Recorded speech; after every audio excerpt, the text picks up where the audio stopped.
Murung mulu El, gak bosen apa mikirin masalah tes? Ogis datang menghampiri Muel yang kini duduk dengan tatapan dingin.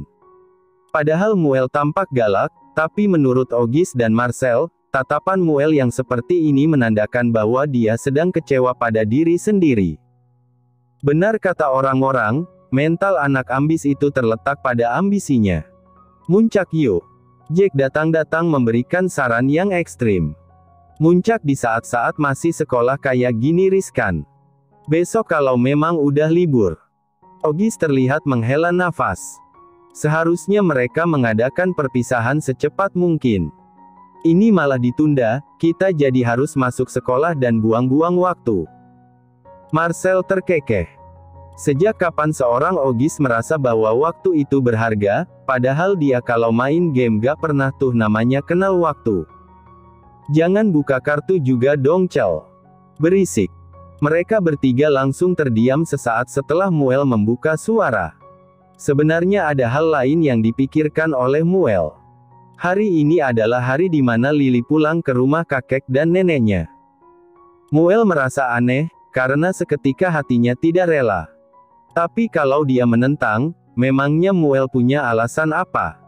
Bro, jangan terlalu mikirin pendidikan, apalagi kita masih muda. Berisik, mending kalian diem deh.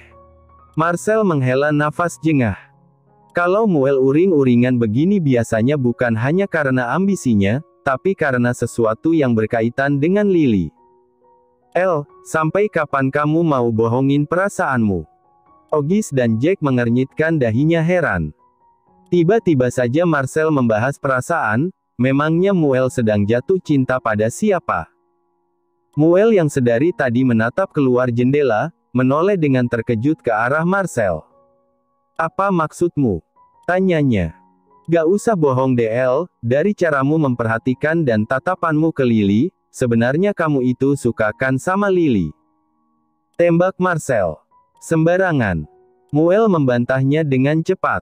Jangan bahas Lily, dia sama sekali gak ada kaitannya tentang apapun di hidupku. Tukas Muel. Marcel hanya bisa menghela nafas jengah. Terkadang dia bingung dengan Muel.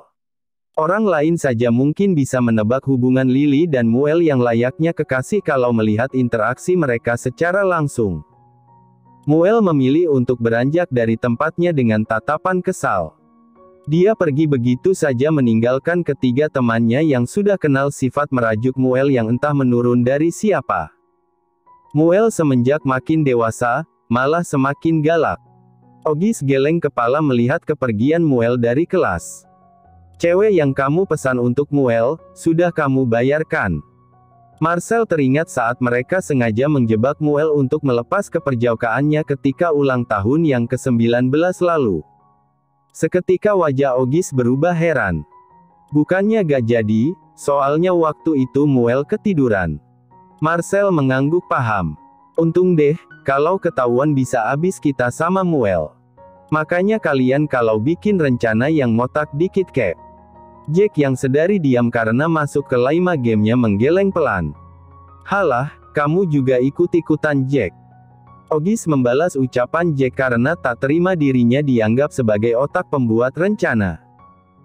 Sementara itu, Muel yang hendak pergi mencari Lily, tiba-tiba saja ditarik paksa oleh gadis dengan penampilan urakan dan berambut pendek berwarna merah. Muel berdecak sebal ketika mengetahui siapa yang dengan tidak sopannya menarik Muel untuk menjauh dari kelas Lily. El, bantuin aku. Tukasnya dengan panik. Gawat. Ini gawat. Tambahnya.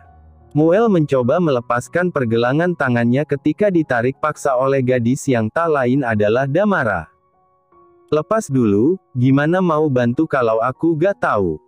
Muel berkata dingin dan menarik tangannya dengan kuat. Hal itu membuat Damara mau tidak mau segera berhenti. Dia berbalik menatap sosok pemuda tampan yang berdiri tidak jauh darinya. Sebelum berkata, Damara memainkan jari tangannya dengan gelisah. Tatapannya frustasi dan kesal.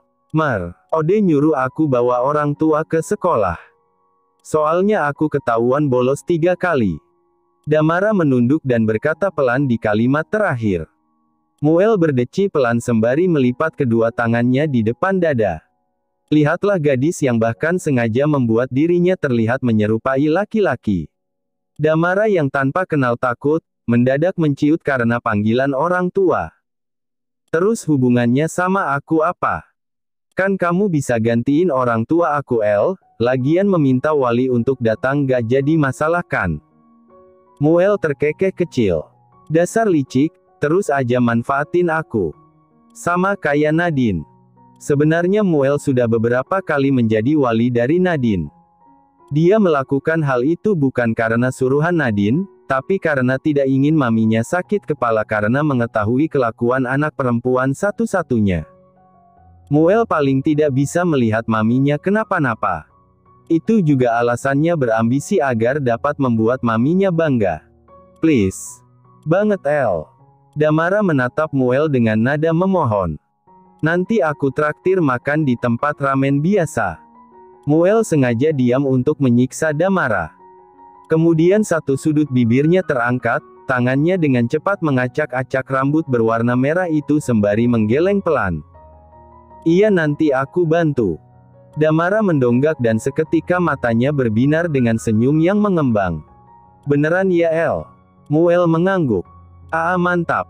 Bagus bagus, dari tadi kek bilangnya. Lain kali jangan ngulang lagi, apalagi kamu itu anak tunggal Dam. Damara menyengir sementara Muel hanya menatapnya dengan senyum tipis. Tanpa mereka sadari, di kejauhan sana ada Lily yang berdiri menyaksikan momen mereka berdua dengan perasaan pedih. Lily pulang dengan ekspresi lesu. Dia tidak tahu kalau sehari Muel tidak mengganggunya, Lily akan merasa perasaannya menjadi aneh karena merasa hampa. Padahal saat itu Lily berpikir untuk melupakan perasaan terlarangnya karena mencintai sepupu sendiri.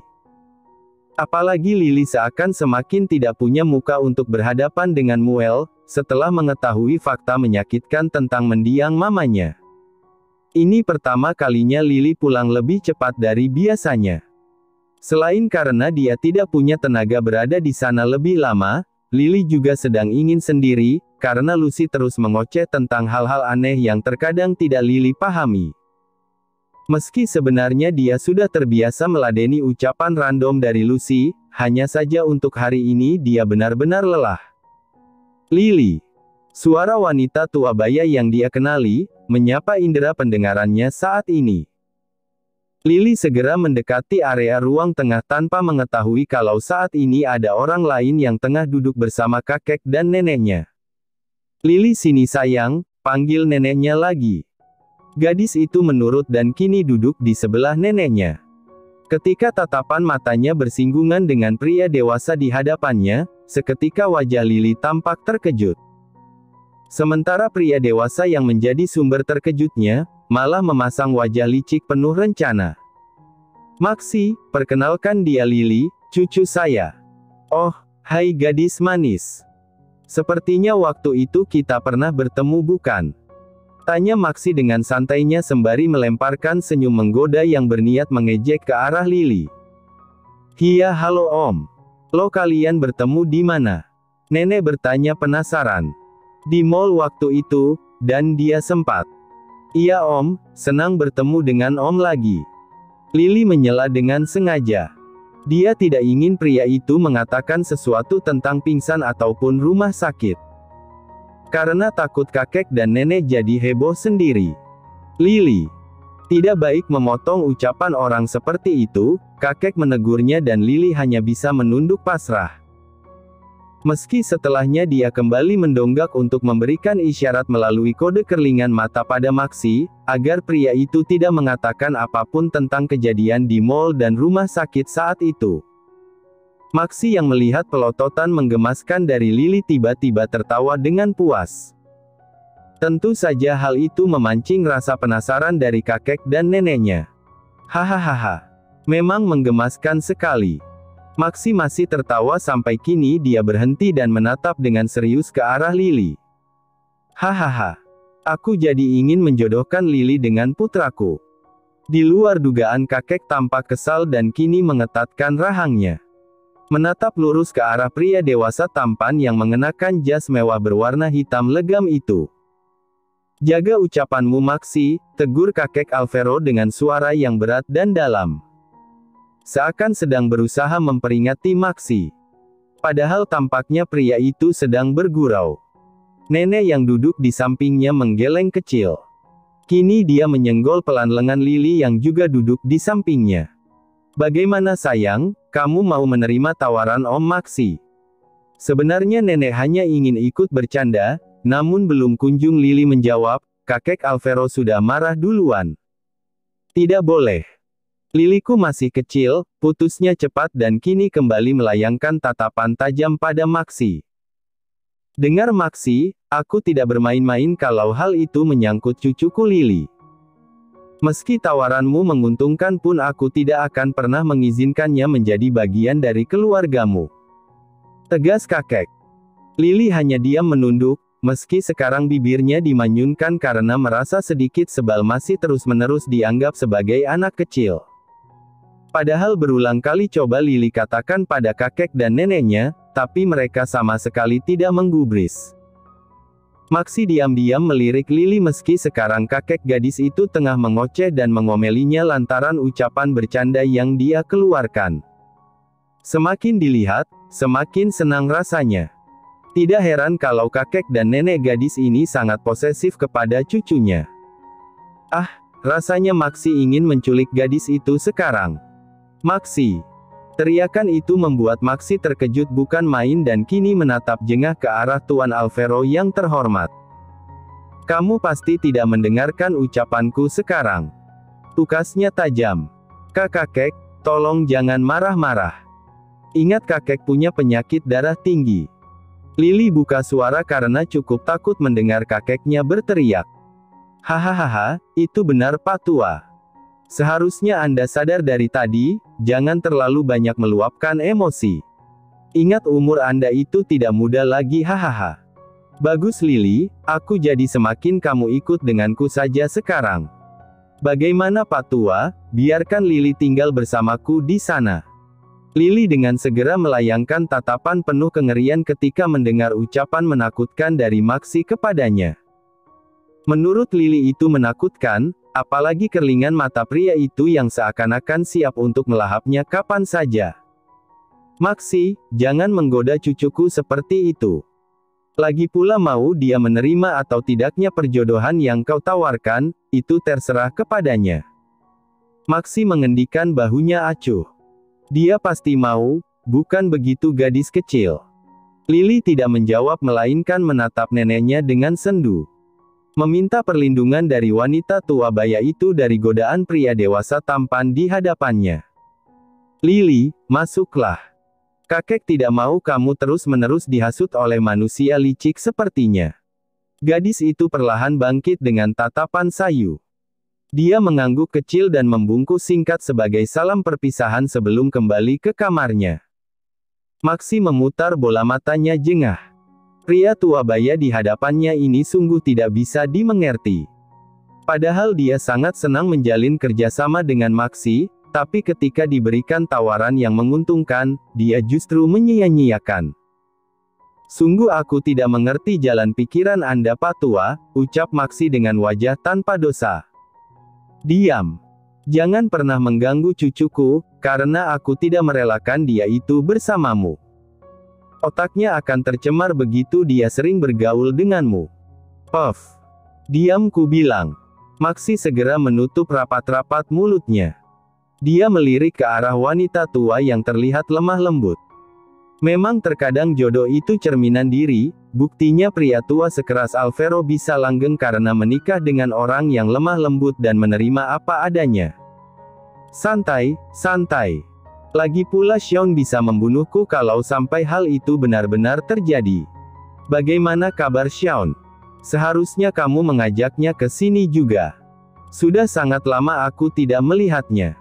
Maxi duduk dengan sembrono menaikkan satu kakinya secara menyilang. "Dia," ucapnya dengan pandangan kesal. Dia masih saja keras kepala dan tidak suka diatur. Beruntung dia masih mau menerima takdir menjadi pewaris. Kalau dia sampai menolak, Haduh, aku tidak tahu lagi bagaimana harus membujuknya. Kakek Alvaro terdengar mendecih. Dia sama keras kepalanya denganmu. Kalian bahkan bercerai sangat muda, bagaimana kalian tidak memikirkan perasaan Shaun yang saat itu berusia 5 tahun? Maxi bersandiwara sembari memegang bagian dadanya. Ucapan Anda memang menyakitkan, Pak Tua. Tidakkah Anda terlalu jahat mengorek luka lama? Tampang Maxi seperti orang yang sangat tersakiti. Nenek hanya terkekeh melihat kelakuan Maxi yang tidak bisa dikendalikan sama sekali. Aku dengar cucumu yang satunya akan menikah dengan salah satu keluarga Lumiere. Apa benar begitu? Mendadak Maxi membahas mengenai cucu yang tak lain Nadine. Rahang pria tua itu mengetat sempurna. Dia tidak menyangka kalau Maxi juga mengetahui hal yang seharusnya disembunyikan. Sebenarnya masih belum pasti, Andrea baru menceritakan sekilas, tidak secara keseluruhan. Kami saja tidak begitu tahu, tapi kamu seakan bisa mengetahuinya begitu saja. Maxi terlihat congkak. Tentu saja, aku adalah orang yang dapat diandalkan. Kalau begitu kapan kamu bisa segera pulang ke tempat asalmu? Cek, Anda ini sengaja sekali ingin mengusirku. Wanita yang kini melihat perdebatan mereka hanya bisa terkekeh kecil. Meski Maxi agak kasar dan tidak sopan, sebenarnya dia adalah pria yang baik dan suka berterus terang. Lily baru saja selesai mandi dan kini mencoba untuk menatap cermin besar di depannya. Terkadang Lily berpikir bahwa apa yang terjadi padanya ini hanyalah mimpi belaka. Kenyataan pahit bahwa dia harus mengandung di usia muda membuatnya merasa masa depan hanya abu-abu. Dia tidak bisa merencanakan dan memikirkan apa yang mungkin terjadi ke depannya. Pantulan tubuhnya yang hanya mengenakan sport bra dan celana pendek berwarna hitam.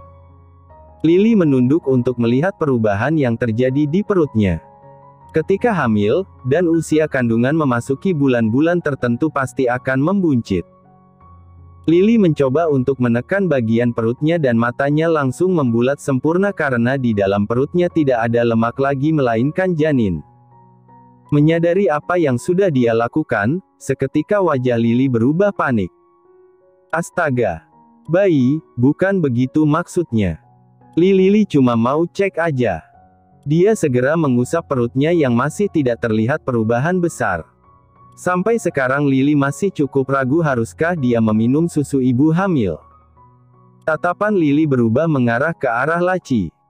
Di mana dia menyimpan kotak susu itu di sana.